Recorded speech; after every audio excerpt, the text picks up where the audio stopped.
Halo anak-anak, selamat berjumpa kembali dalam pembelajaran fisika. Eh, Pertemuan kita kali ini kita akan membahas materi tentang pengukuran besaran fisika. Materi ini anak-anak sudah pelajari di SMP kelas 1. Tentunya ini sudah tidak asing lagi. Itu kita langsung saja untuk membahas materi yang berkaitan tentang pengukuran besaran fisika.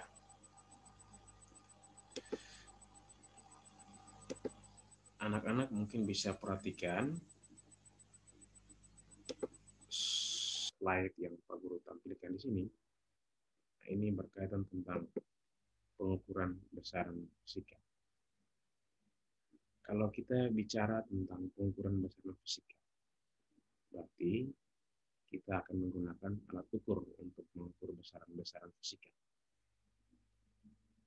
Alat ukur yang bisa digunakan untuk atau dapat digunakan untuk mengukur besaran fisika ada begitu banyak. Mulai dari termometer, basic meter, voltmeter, ampermeter,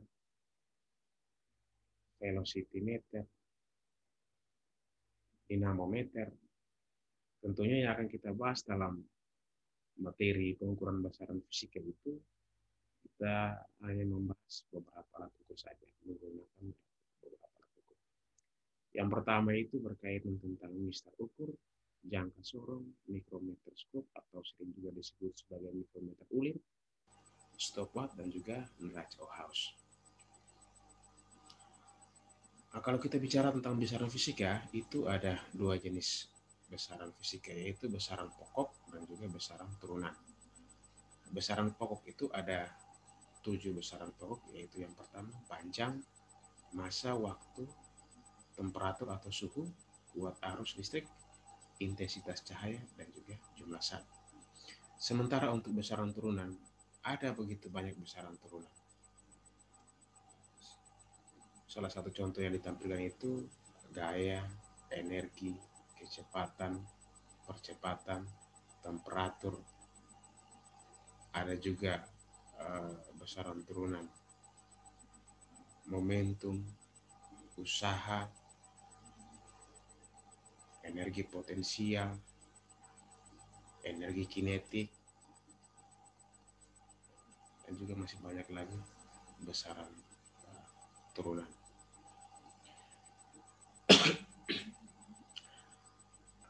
Kalau kita bicara juga tentang pengukuran besaran tunggal, besaran fisika, berarti itu ada beberapa cara yang kita gunakan untuk mengukur besaran fisika tersebut. Itu yang pertama, pengukuran tunggal dan juga pengukuran berulang. Kalau pengukuran tunggal dan pengukuran berulang itu tentunya memiliki ketidakpastian pengukuran, yang juga hasil pengukuran itu akan kita gunakan dengan menerapkan aturan-aturan angka penting. Kemudian besaran fisika itu juga memiliki satuan masing-masing. Satuan dari besaran fisika itu kita juga bisa mengkonversi ke satuan-satuan yang lain.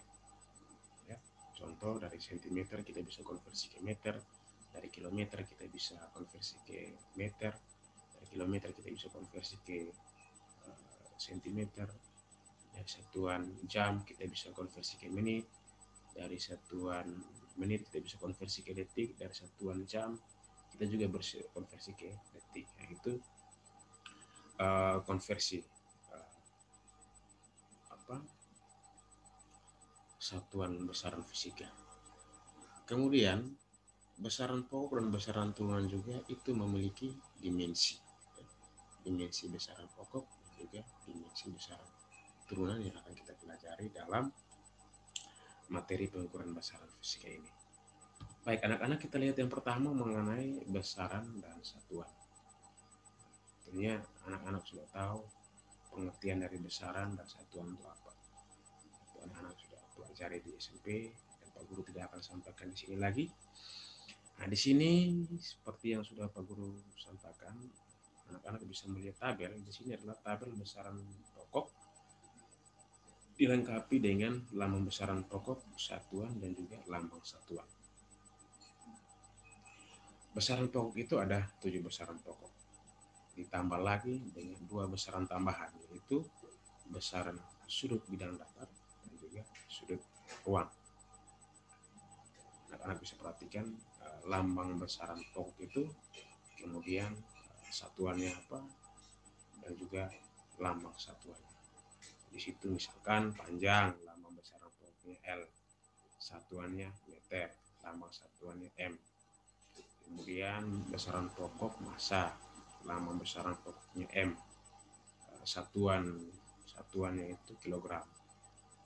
Kalau disingkat lambang satuannya itu kg.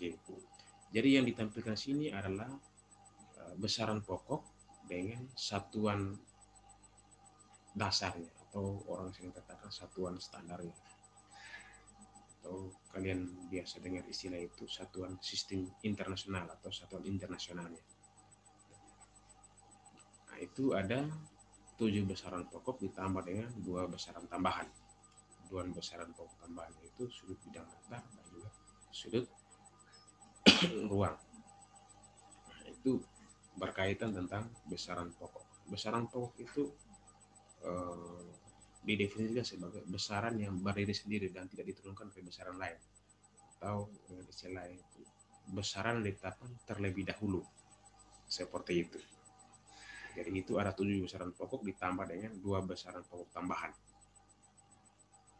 Kemudian kita lihat lagi yang berikut itu berkaitan tentang besaran turunan. Anak-anak bisa perhatikan di tabel situ, itu yang Pak Guru tampilkan itu ada 6 besaran turunan. Seperti yang Pak Guru katakan di awal tadi, bahwa besaran turunan itu ada begitu banyak besaran turunan. Tapi yang Pak Guru tampilkan di sini hanya ada 6. Definisi atau pengertian dari besaran turunan itu besaran yang diturunkan dari besaran pokok. Misalkan yang pertama, luas, besaran turunan luas. Lambang besaran turunan itu A. Satuan dari besaran luas itu meter persegi. Sehingga kalau meter persegi itu kita tulis dalam bentuk lambang satuan luas, itu M pangkat 2. M pangkat 2 itu simbol dari meter persegi. Nah, kemudian besaran turunan luas ini diturunkan dari besaran pokok panjang. Kenapa sih kita lihat, kita bisa katakan diturunkan dari besaran pokok panjang? Cara paling mudah itu kita lihat dari satuannya. M itu simbol dari meter. Berarti meter itu satuan dari panjang. Sehingga kita bisa katakan bahwa besaran turunan luas itu diturunkan dari besaran pokok panjang. Gitu ya. Cara paling mudah itu kita bisa lihat dari satuan dari besaran turunan luas. Kemudian yang kedua itu kecepatan. Nah, kecepatan itu disimbol dengan huruf V atau dilambangkan dengan huruf V dari kata velocity. Velocity bukan disimbol dengan V. Satuan dari kecepatan itu meter per second. Meter per second. Dari sini kita bisa tahu bahwa besaran turunan kecepatan itu diturunkan dari besaran pokok panjang dan waktu. Dari mana kita tahu bahwa diturunkan dari besaran pokok panjang dan waktu? Kita lihat dari satuannya. Meter per second atau disimbol M per S, atau sering juga ditulis dalam bentuk yang lain itu meter second pangkat negatif 1. Kenapa? Karena second yang sebagai penyebut ditulis sejajar dengan pembilang, sehingga pangkatnya negatif 1. Tulisannya menggunakan aturan matematika ya. Dari situ kita bisa tahu bahwa ternyata besaran turunan kecepatan itu diturunkan dari besaran pokok panjang dan waktu. Dilihat dari satuannya meter per second atau dilambangkan dengan M per S atau MS pangkat negatif 1. Seperti itu. Nah, begitu juga dengan percepatan gaya, tekanan, dan usaha. Itu kalau percepatan itu disimbol dengan atau dilambangkan dengan A atau akselerasi. Akselerasi. Kemudian gaya. Gaya itu disimbol dengan F dari kata force. Nah, disimbol dengan F. Kemudian tekanan disimbol dengan P dari kata pressure. Kemudian usaha disimbol dengan W dari kata work. Usaha atau kerja, work. Nah, jadi kita bisa tentukan dari mana sih besaran turunan ini diturunkan. Sama juga kalau percepatan diturunkan dari besaran pokok, panjang, dan waktu. Satuan dari percepatan itu meter per sekon kuadrat. Kalau ditulis dalam bentuk lama M meter sekon pangkat negatif 2 atau MS pangkat negatif 2. Begitu juga dengan gaya, tekanan, usaha. Nah, kalau yang ini anak-anak pasti sudah tahu bahwa sudah pernah belajar di SMP. Kemudian kita bicara yang ketiga, itu berkaitan tentang dimensi. Dimensi itu apa sih? Nah, dimensi itu menjelaskan bagaimana sebuah besaran itu tersusun. Atau penggunaan dimensi itu kita gunakan untuk membuktikan apakah sebuah persamaan itu benar atau tidak. Jadi dimensi besaran itu punya manfaat di mana kita bisa membuktikan apakah sebuah persamaan fisika itu benar atau tidak. Itu kita menggunakan analisis dimensi. Yang ditampilkan di sini itu dimensi besaran pokok. Nah, jadi dimensi besaran pokok itu anak-anak bisa lihat di tabel situ, panjang satuannya meter, lambang satuan M, dimensinya itu L. Jadi cara untuk menuliskan dimensi dari sebuah besaran itu kita awali dengan tanda buka kurung, baru dilanjutkan dengan simbol dimensi, kemudian kita akhiri dengan tanda tutup kurung. Seperti itu. Begitu juga masa, waktu, buat arus listrik, suhu, intensitas cahaya, dan jumlah zat. Nah, untuk dua besaran pokok tambahan itu tidak memiliki dimensi, ya, tidak memiliki dimensi. Jadi ini adalah dimensi dari besaran pokok. Kemudian tentunya kalian akan bertanya-tanya, kalau begitu bagaimana dengan dimensi besaran turunan? Ya, kalau dimensi besaran turunan, kita tinggal turunkan dari dimensi besaran pokok. Misalkan gini, kalau kecepatan itu kan satuan dari kecepatan itu kan meter per sekon atau meter sekon negatif 1. Cara mudah kita menentukan dimensi besaran turunan itu dengan melihat satuan dari besaran turunan tersebut. Contoh kecepatan itu kan satuannya meter per sekon. Nah, kita bisa tahu bahwa meter itu merupakan satuan dari panjang. Maka dimensi dari panjang itu kan L. Kemudian sekon itu merupakan satuan dari waktu. Berarti dimensi dari waktu itu kan T. Maka kita bisa tentukan dimensi dari kecepatan itu L per T atau LT pangkat negatif 1. Kemudian untuk menuliskan dimensi dari kecepatan itu, tentunya kita mulai dengan buka kurung, terus L tutup kurung, kita per dengan buka kurung T tutup kurung. Atau kita bisa tulis dalam bentuk sejajar, L dan T kita tulis sejajar, maka mulai dari buka kurung L tutup kurung, terus buka kurung, terus kita tulis T tutup kurung, terus T-nya pangkat negatif 1. Begitu juga sama halnya dengan perlakuannya, sama hal dengan besaran turunan percepatan, besaran turunan momentum, besaran turunan usaha, besaran turunan gaya, besaran turunan energi, dan besaran turunan yang lainnya. Seperti itu. Nah, itu cara untuk menentukan dimensi dari besaran turunan. Tapi yang terpenting itu kamu harus tahu dimensi dari 7 besaran pokok itu. Kalau sudah tahu, sudah ingat, maka untuk menentukan dimensi besaran turunan itu dengan mudah. Kenapa dengan mudah? Karena kita melihat dari satuan dari besaran turunan tersebut. Seperti itu. Kemudian yang berikut itu berkaitan dengan konversi satuan. Kata lain dari konversi satuan itu kita mengubah bentuk satuan. Contoh, 1 meter kalau kita ubah dia ke sentimeter atau kita konversi dia ke sentimeter, itu berarti sama dengan 100 cm. Atau 100 cm kalau kita ubah ke meter itu sama dengan 1 meter. Atau 1 cm kalau kita ubah ke meter itu sama dengan 1/100. Atau kita tulis dalam bilangan berpangkat itu 10 pangkat negatif 2 meter atau 1/100 meter. Itu cara untuk kita mengkonversi satuan.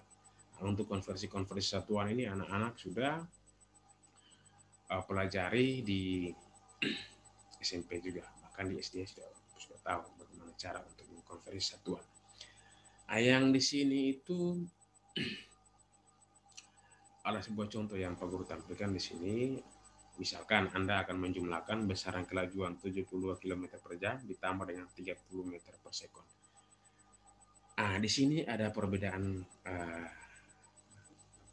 satuan, yang satunya kilometer per jam, yang satunya 30 meter per sekon. Tentunya 30 meter per sekon itu merupakan satuan standar, satuan dasarnya. 72 km per jam itu menggunakan satuan kilometer dan jam. Tentunya tidak ada yang salah, tapi kalau kita mau menjumlahkan antara dua nilai itu, satuannya harus sama. Artinya mau kilometer per jam atau meter per sekon. Maka cara yang pertama kita harus mengkonversi dulu yang di 72 km per jam. Tergantung kita mau konversi yang 30 meter, meter per sekon kita konversi ke kilometer per jam, atau yang kilometer per jam kita konversi ke meter per sekon. Tentunya paling mudah kita konversi dari kilometer per jam. Itu mudah kita dalam perhitungan. Nah, di sini anak-anak harus tahu untuk mengkonversi satuan. Contoh, 1 kilometer itu kan 1000 meter.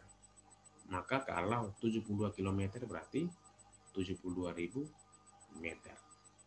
Tinggal 72 dikali 1000.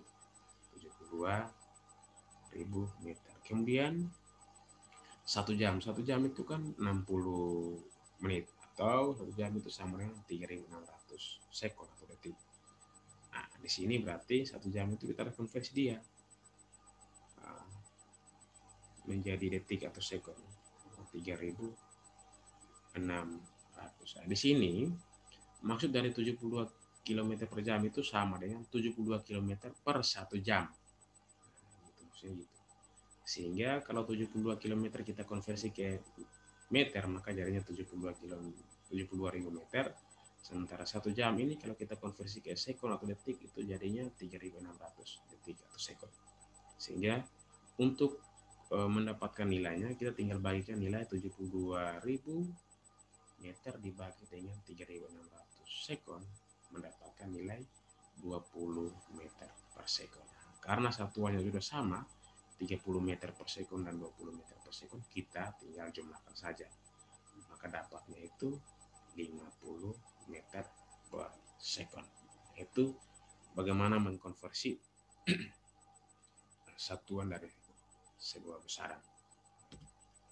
Nah, ini mungkin anak-anak sudah pernah belajar di SD juga, SMP juga, bagaimana mengkonversi satuan panjang. Mulai dari kilometer, hektometer, dekameter, meter, desimeter, sentimeter, milimeter. Setiap turun satu anak tangga kita kalikan dengan 10, setiap naik satu anak tangga kita bagikan dengan 10. Jadi kalau misalkan dari milimeter ke desimeter, maka itu naik 2 anak tangga, maka kita bagi 100. Misalkan 1 mm itu berapa sih? Berarti 1 mm itu sama dengan 1/10 cm, atau 1 mm itu sama dengan 1/100 desimeter, 1 mm itu sama dengan 1/1000 meter. Begitu juga dari kilometer ke hektometer, meter, meter, dan seterusnya. Itu kita kalikan dengan 10 setiap kali turun satuan panjang. Nah, ini untuk konversi satuan panjang. Nah, kemudian bagaimana kalau kita mengkonversi satuan massa? Ini mulai dari kilogram, hektogram, dekagram, gram, desigram, sentigram, dan miligram. Caranya sama. Setiap kali turun satuan tangga, kita kalikan dengan 10, dan naik satuan tangga, kita balikan dengan 10. Itu anak-anak sudah tahu belajar matematika, juga belajar fisika ketika di SMP atau di SD. Kemudian yang berikut itu berkaitan dengan faktor pengalih. Faktor pengalih biasanya dalam fisika itu selalu disimbolkan nilai satuan dari sebuah besaran itu sering disimbolkan. Misalkan begini, massa sebuah partikel adalah 1 mikrogram. 1 mikrogram. Maka tentunya kalau kita melakukan perhitungan, mikro itu kita harus konversi dia dulu. Kita harus tahu dulu mikro itu nilainya berapa sih? Mikro itu nilainya itu 10 pangkat negatif 6. Mikro itu nilainya berapa? 10 pangkat negatif 6. Maka dengan mudah kita sudah tahu, oh kalau 1 mikrogram itu sama dengan 10 pangkat negatif 6 gram. Dari gram juga nanti kita konversi lagi ke kilogram atau ke megagram. Intinya bahwa untuk konversi faktor-faktor pengalih itu anak-anak harus tahu dulu. Oh, kalau faktor pengalih alto atau simbolnya A itu atau itu 10 nilainya 10 pangkat negatif 8 pengalih. Seperti itu. Giga, tera, mega, kilo. Kilonya itu biasanya 10 pangkat 3. Disimbol dengan K. Mili itu selalu disimbol dengan M. Itu berkaitan tentang faktor pengalih. Misalkan jarak perjalanan dari Kalabai menuju Mali dapat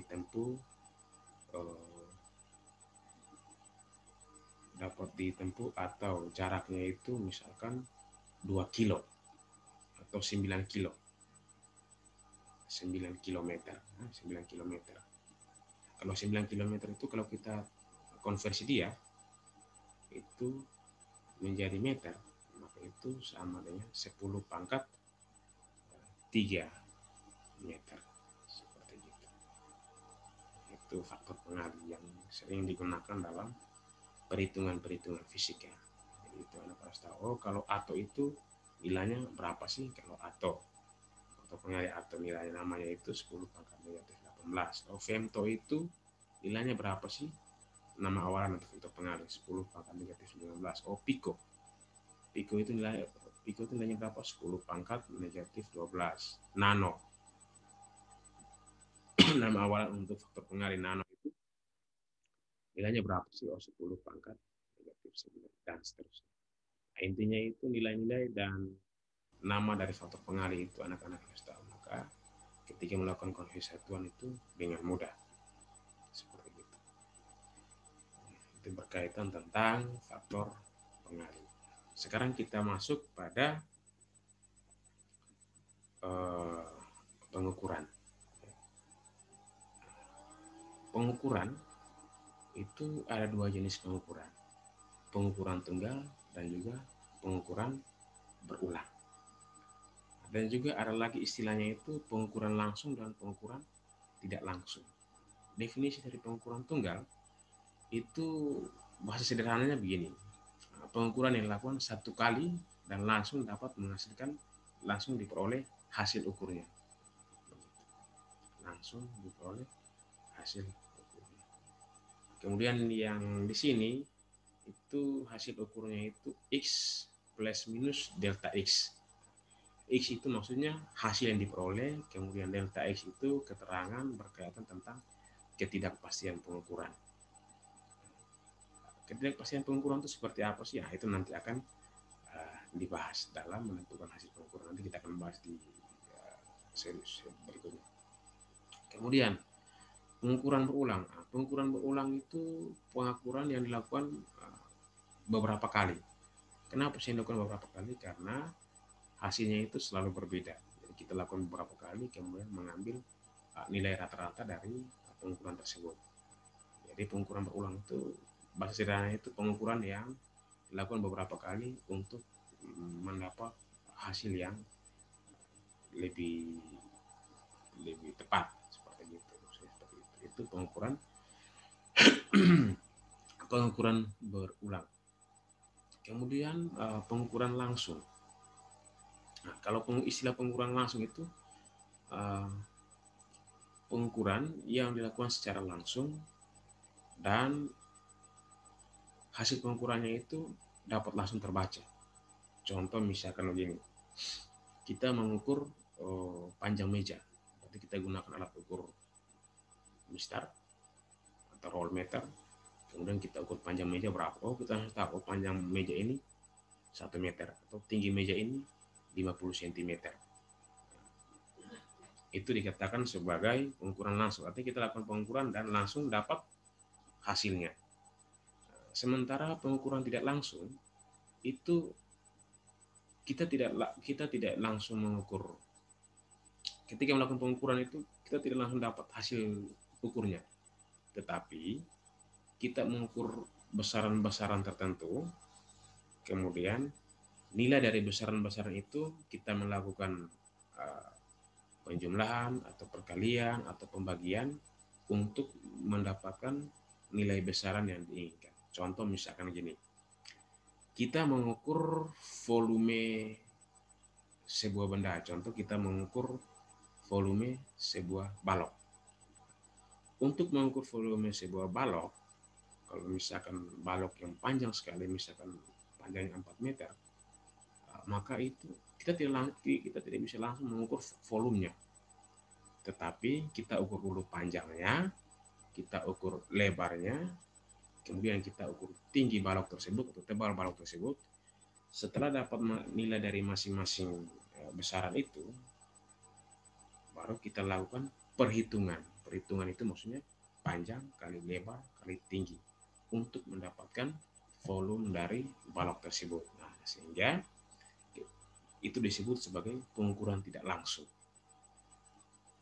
Itu disebut sebagai pengukuran tidak langsung. Maksudnya kita mau mengukur volume balok. Tentunya tidak ada alat ukur yang langsung mengukur volume balok, tapi kita bisa mengukur panjang balok itu berapa, lebar balok itu berapa, dan tebal balok itu berapa nilainya. Setelah itu baru kita menggunakan persamaan rumus volume untuk menentukan volume balok tersebut. Nah, itu yang sering disebut sebagai pengukuran tidak langsung. Tidak ada istilah pengukuran tunggal, ada pengukuran berulang, ada pengukuran langsung, dan juga pengukuran tidak langsung. Nah, sekarang kita masuk lagi bagaimana mengukur sebuah benda menggunakan alat ukur. Nah, di sini kita bahas yang pertama itu berkaitan tentang mistar ukur. Atau juga kita sering menggunakan roll meter atau mistar kayu. Di situ anak-anak bisa lihat di layar situ, di slide situ, itu Pak Guru ada tampilkan itu posisi yang benar ketika membaca hasil pengukuran. Jadi kalau misalkan di posisi salah itu ketika kita melihat dari samping kiri atau melihat dari samping kanan. Posisi yang benar itu kita posisinya mata sejajar dari apa yang mau kita ukur. Jadi ini posisi mata yang benar. Cara untuk membaca hasil pengukuran ini posisi matanya seperti ini. Nah, ini berlaku untuk nanti kita gunakan pada alat ukur yang lain. Jadi ketika membaca hasil pengukuran pada alat ukur itu kita harus tempatkan posisi mata yang harus sejajar dengan nilai yang akan kita baca. Seperti itu. Kemudian untuk mistar ukur itu memiliki skala terkecil itu 1 mm atau 0,1 cm. Kenapa sih 0,1 cm? Karena dari 1 mm kita konversi dia ke sentimeter. Maka kalau milimeter ke sentimeter itu kan naik satu anak tangga. Maka kita bagi dengan 10. Hasilnya itu 0,1 cm. Kemudian Mister itu mempunyai ketelitian pengukuran itu 0,5 mm. 0,5 mm itu diperoleh dari 1 dibagi dengan 1 mm dikali dengan 1/2, atau biasa orang katakan itu untuk menentukan ketelitian pengukuran. Nah, itu kita kalikan skala terkecil dengan nilai setengah dari skala terkecil, seperti itu. Jadi kalau skala Mister ukur itu memiliki ketelitian 0,5 mm atau 0,05 cm. Ini caranya, cara untuk menentukan ketelitian dari pengukuran menggunakan Mister ukur delta X, atau sering juga orang katakan delta itu sebagai ketidakpastian pengukuran. Nah, ini ada contoh di sini bagaimana kita menentukan hasil pengukuran dari panjang sebuah benda ini, kebetulan panjang kayu. Di sini anak-anak bisa menentukan, di sini panjangnya itu sampai di sini. Biasa pengukuran itu mulai dari angka 0 ya. Di sini berarti yang terbaca di sini sampai di sini itu, di sini 3, di sini 4, berarti di sini 3,5. Ditambah lagi 2 skala terkecil ini 3,5, 3,6, 3,7. Berarti hasil pengukurannya itu panjang kayu itu 3,7 cm. 3,7 cm. Tapi kalau diminta untuk menuliskan hasil pengukurannya, maka kita harus tulis seperti ini. Panjang benda atau panjang kayu itu sama dengan X plus minus delta X. X yang dimaksud itu adalah hasil pengukuran yang terbaca, sementara delta X itu merupakan ketelitian pengukuran menggunakan Mister ukur. Jadi delta X dari Mister ukur itu 0,5 mm dan juga atau 0,05 cm. Kenapa di sini kita gunakan 0,05 cm? Nah, karena di sini biasanya itu di Mister ukur itu satuan yang digunakan itu cm. Maka kalau kita gunakan di sini nilainya 3,7 cm, maka kita tambahkan atau kita kurangkan dengan 0,05 cm. Karena nilai besaran yang boleh dijumlahkan apabila itu memiliki satuan yang sama. Kalau satuan yang berbeda tidak bisa dijumlahkan.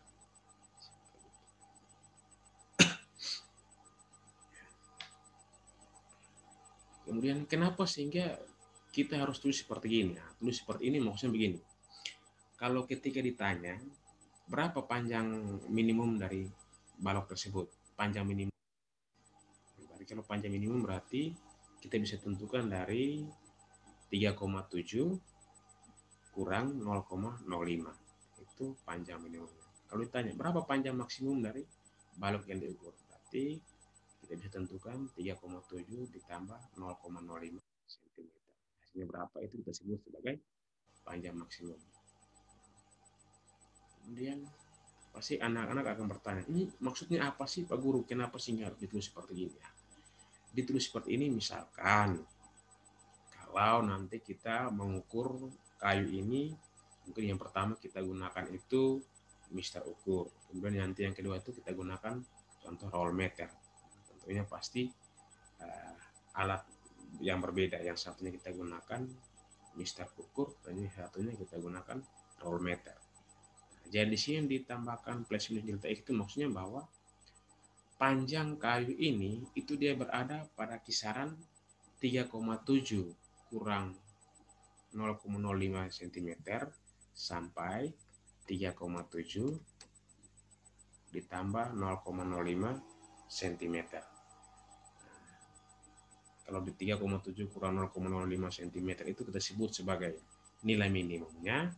3,7 ditambah 0,05 cm itu kita sebut sebagai nilai maksimumnya dari panjang benda yang diukur menggunakan Mister Ukur.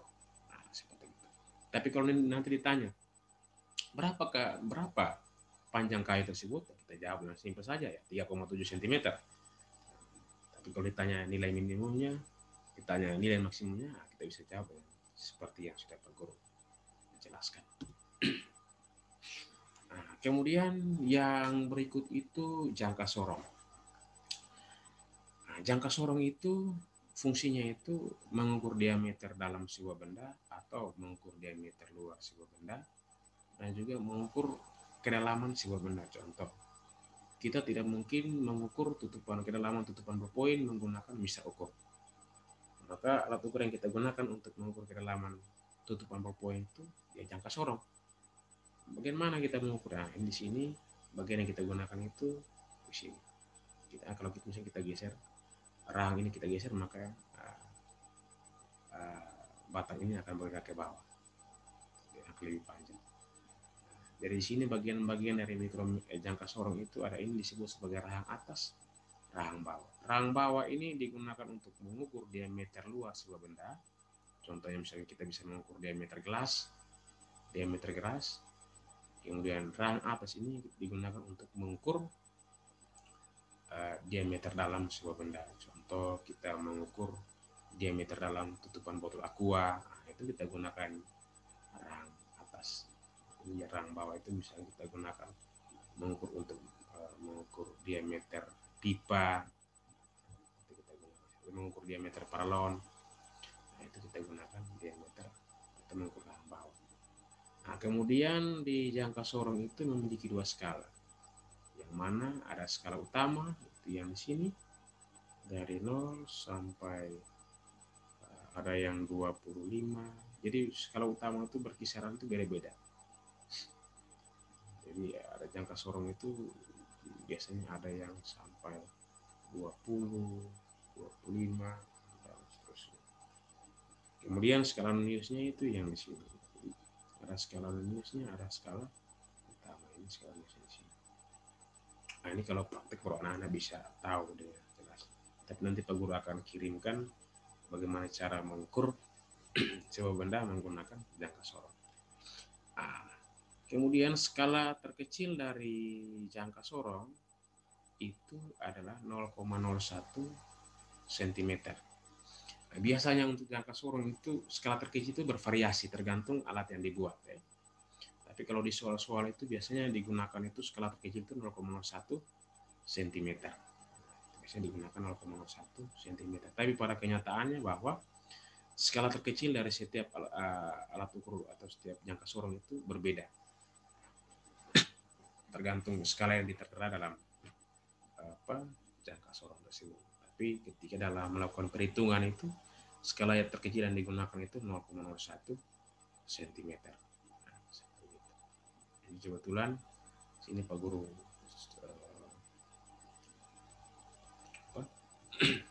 skala terkecilnya itu 0,05 mm.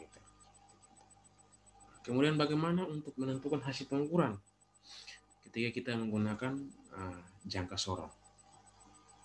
Tentunya untuk pengukuran jangka sorong itu berbeda dengan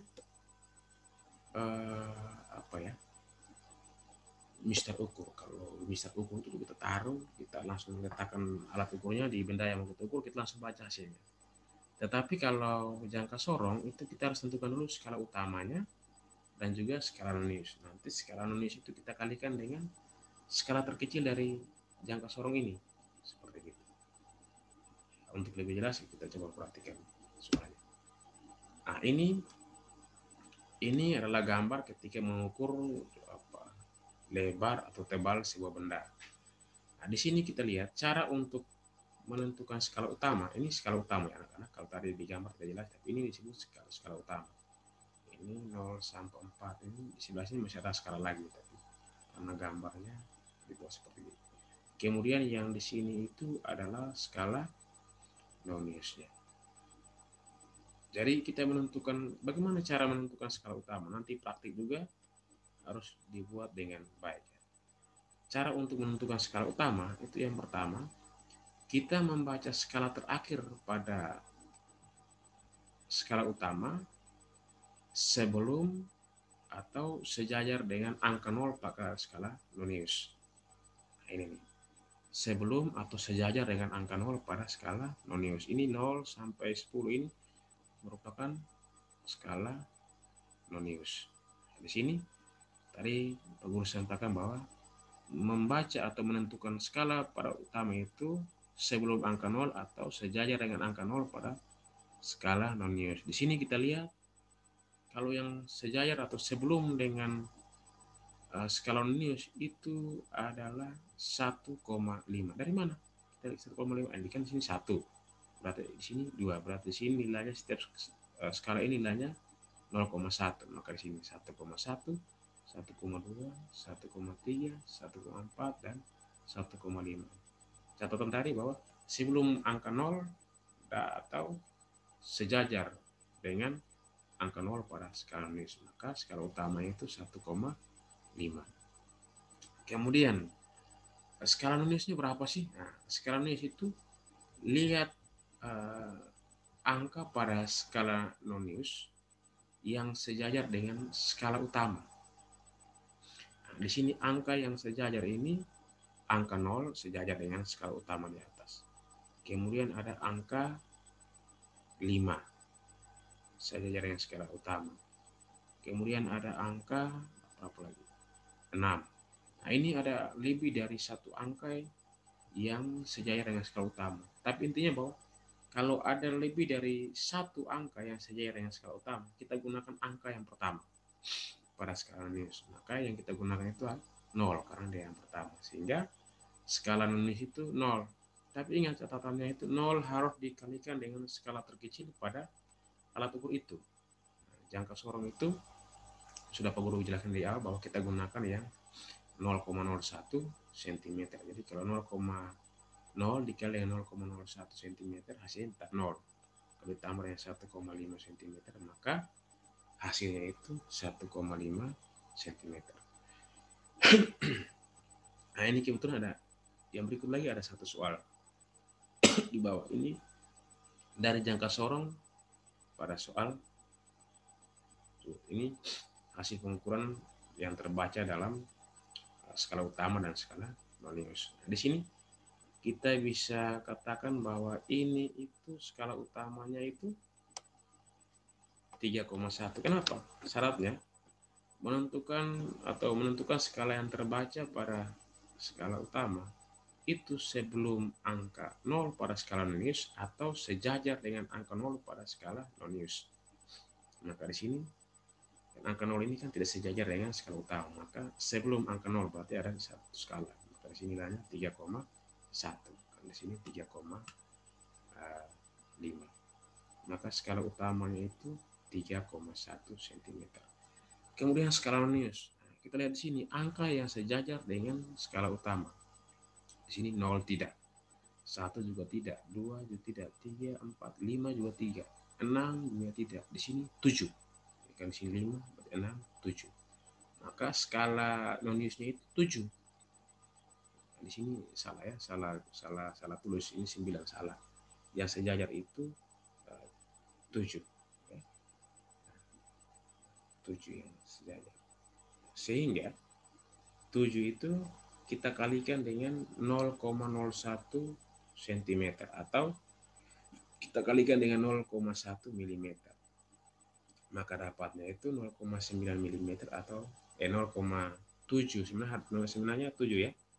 7 dikali dengan 0,1 mm itu hasilnya 0,7 mm dan juga kita konversi ke cm atau kita kalikan dengan 0,01 cm hasilnya itu 0,07 cm. Ini di sini ada salah penulisannya bukan 9 tapi 7. Saya gambar ini. Sehingga kita bisa tentukan juga itu skala utama ditambah skala Noniusnya itu 3,1 ditambah 0,07 hasilnya 0,17. Nah, itu kalau ditanya hasil pengukurannya. Tapi bagaimana kalau kita menuliskan hasil pengukurannya? Itu nanti sama seperti gini. Sama seperti yang sama seperti Mister Ukur punya. X plus minus X plus minus delta X. Nah, X tadi itu kan, X tadi itu berapa ya? X tadi itu kan 3,17 atau di sini X, itu 1,5 cm. Plus minus delta X. Delta X itu setengah dari skala terkecil. Skala terkecil itu 0,01 cm. Jadi setengah dari 0,01 cm itu berapa sih? Nah, tinggal kita tinggal gunakan plus minus nilai setengah dari skala terkecil itu. Seperti itu. Berikutnya itu mikrometer sekrup. Mikrometer sekrup itu alat yang digunakan untuk mengukur tebal benda. Contoh mengukur tebal kertas, tebal baju, tebal rambut. Nah, itu kita gunakan mikrometer sekrup atau kata lainnya itu mikrometer ulir. Jadi mikrometer sekrup kita gunakan apabila benda itu tidak bisa diukur menggunakan misak ukur ataupun jangka sorong. Makanya alat ukur yang paling teliti untuk mengukur benda-benda tersebut adalah mikrometer sekrup. Nah, kebetulan di sini gambar ini dia sudah tulis ini bahwa 0,01 mm. Itu artinya bahwa skala terkecil dari mikrometer sekrup ini itu 0,01 mm. Sehingga skala terkecil itu 0,1 mm. Kemudian itu di mikrometer sekrup juga itu ada skala utama di sini dan juga skala minusnya di sini. Ulir biasa di bagian untuk ulir putar.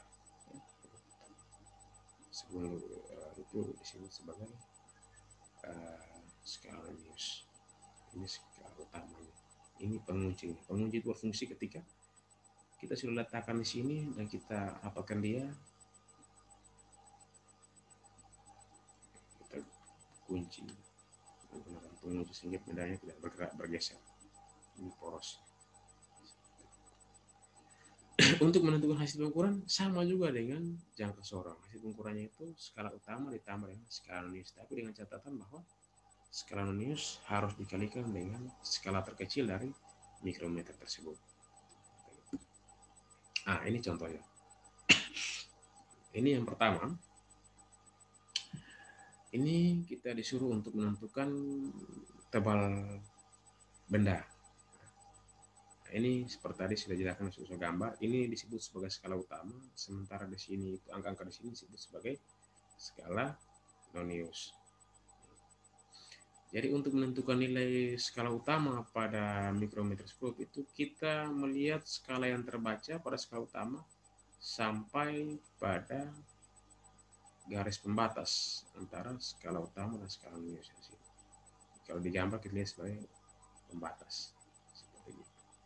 Maka di sini ada 0, 1, 2, 3, 4. Kemudian di sini kita lihat 0, 1. Di antara 0 dan 1 ini ada satu garis ke bawah, berarti nilai garis ini nilainya itu 0,5 atau setengah. Maka di sini kalau kita hitung itu di sini 0, di sini setengah, di sini 1, 1 setengah, 2, 2 setengah, 3, 3 setengah, 4, 4 setengah. Maka skala yang terbaca itu skala utamanya 4,5 mm. Kemudian kalau kita menentukan skala noniusnya, itu kita lihat di sini, menentukan skala yang sejajar dengan garis tengah pada skala utama. Sini, garis tengah ini. Maka di sini kalau 35, maka di sini 36, 37, 38. Maka skala noniusnya itu 38. Ada aturannya lagi. Skala nonius harus dikalikan dengan skala terkecil dari mikrometer sekrup. Nah, skala terkecil tadi itu kan 0,01 mm. Jadi kalau 0,01 mm kita kali dengan 38, maka hasilnya itu 0,38 mm. Maka hasil pengukurannya itu 34,5 ditambah dengan 0,38. Maka hasilnya itu 4,5 ditambah 0,38. Maka hasil pengukurannya itu atau tebal benda itu 4,88 mm. Seperti itu hasilnya. Tapi kalau disuruh untuk menentukan penulisan atau menentukan nilai minimum ataupun nilai maksimum dari pengukuran ini, kita buat seperti tadi yang kita gunakan pada proses pengukuran menggunakan Mister ukur, atau kita bisa terus itu hasil pengukuran sama dengan hasil yang diukur atau X plus minus delta X. Delta X itu merupakan ketelitian pengukuran atau nilainya itu setengah dari skala terkecil dari alat itu. Seperti itu kita kalikan plus minus. Kemudian yang kedua, satu soal lagi anak-anak bisa perhatikan itu di sini. Ini skala utamanya jelas ya 4,5. Terus skala minusnya itu 46. Karena di sini 45 maka di sini 46. Jadi skala utamanya itu 4,5 cm. Sorry, bukan 4,5 cm tapi 4,5 mm ditambah 46. 46 ini kita harus kalikan dengan skala terkecil atau 0,01 mm. Maka jari nilainya itu 0,46 mm. Sehingga hasil pengukurannya itu 4,5 mm ditambah 0,46 mm. Hasilnya itu 4,96 mm. Itu hasil pengukuran secara langsung. Tapi kalau ditanya bagaimana untuk menentukan hasil pengukuran minimum, maka kita kembali tadi aturannya seperti pada misal ukur. Maka di sini kalau minimum berarti 4,96 dikurangi dengan nilai dari nilai setengah dari skala terkecil. Setengah dari 0,01 berapa? Nah itu akan dikurangkan, mengalami pengurangan antara 4,96 dikurangi dengan setengah dari 0,01. Kalau tanya berapa nilai maksimumnya, ya sudah, tinggal kita jumlahkan 4,96 ditambah dengan setengah dari nilai 0,01 mm. Itu kita dapat hasil pengukuran maksimumnya. Kalau ditanya berapa rentangan nilainya, maka kita bisa tentukan hasil pengukurannya bagaimana. Berarti kita bisa tahu bahwa hasil pengukuran tebal benda ini itu berkisar dari nilai 4,96 kurang setengah dari 0,01 sampai 4,96 ditambah setengah dari 0,05. Berarti ketebalan benda itu berkisar berada pada rentangan nilai tersebut. Seperti itu. Itu cara untuk menentukan hasil pengukuran menggunakan mikrometroskop. Yang berikutnya itu stopwatch. Nah, stopwatch ini alat digunakan untuk mengukur waktu. Stopwatch itu ada yang stopwatch analog, ada juga yang stopwatch digital. Nah, kalau yang seperti gini itu kita sebut sebagai stopwatch analog. Jadi kalau yang ini kita sebut sebagai stopwatch digital. Kalau yang ini kita sebut sebagai jam tangan digital. Seperti itu. Ada jam tangan yang di sini kita sebut sebagai jam tangan analog ya. Nah, ini juga analog ya. Ini ya digital. Seperti itu. Kemudian bagaimana menentukan hasil pengukuran pada stopwatch. Stopwatch itu juga begitu banyak stopwatchnya antara analog dan digital. Kalau digital ya kita langsung baca saja hasilnya berapa. Tetapi kalau kita menggunakan analog, nah ini stopwatch analog ya. Maka di sini kalau ada stopwatch seperti ini, maka kita bisa tahu oh bagian lingkaran kecil ini menunjukkan untuk skala menitnya.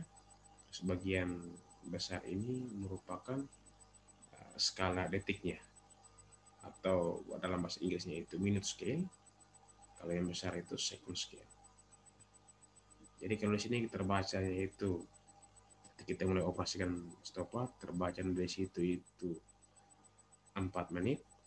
Di sini kan 5, 10, 15 gitu. Yang terbaca untuk menitnya itu 4 menit. Kemudian di sini yang terbaca itu 14,4 sekon. Maka waktu terbaca itu 4 menit 14,4 sekon. Jadi begitu cara untuk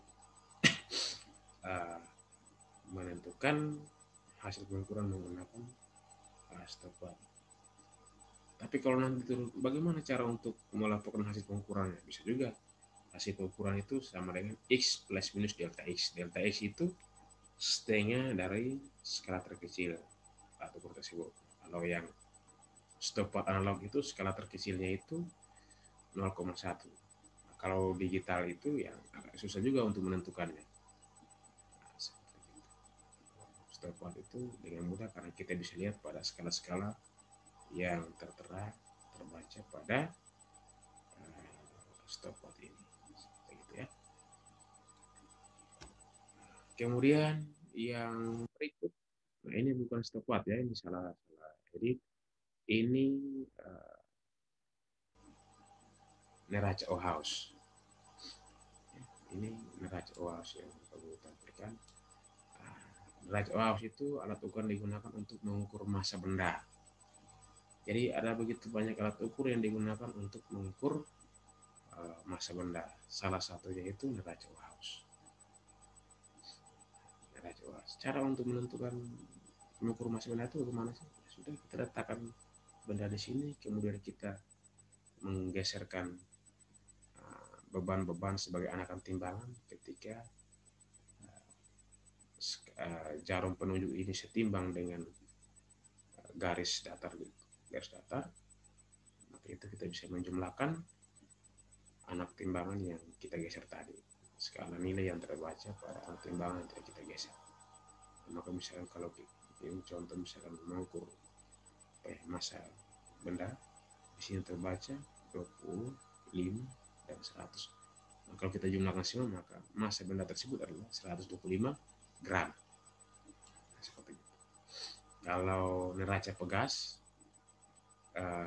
itu sudah kita langsung gantungkan beban itu, kita ikat gabungkan beban itu, kalau kita gantungkan neraca pegas, langsung terbaca nilainya. Dan juga timbangan. Ada begitu banyak alat ukur untuk mengukur massa sebuah benda.